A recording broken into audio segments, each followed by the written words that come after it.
La communauté internationale a rendez-vous avec le Mali mercredi à Bruxelles.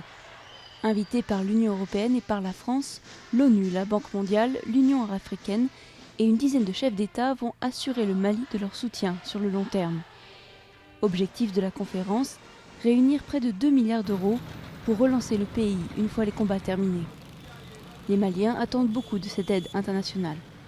Quand les aides seront là, qu'il y ait une grande suivi, surtout les jeunes du Nord, pour vraiment notre développement et développement économique puisse aller de l'avant.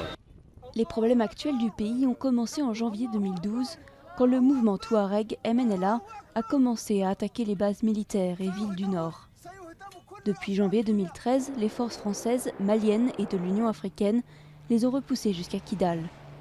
Mais pour construire la paix, le Mali a besoin d'un gouvernement légitime, élu, contrairement au gouvernement de transition.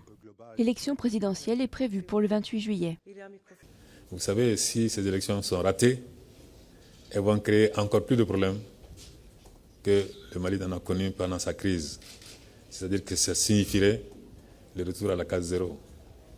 Et je crois que tellement d'efforts ont été consentis par les Maliens, par les amis du Mali, par l'Afrique, par l'Europe, par la communauté internationale, que nous n'avons pas le droit à l'échec.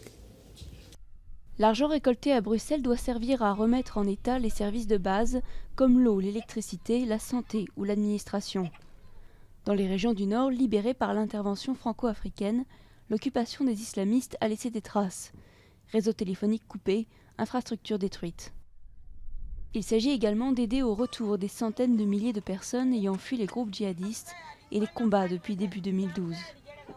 Et pour les pays alliés, l'objectif de l'aide est aussi de créer un climat propice au retrait des troupes qu'ils ont déployées sur place.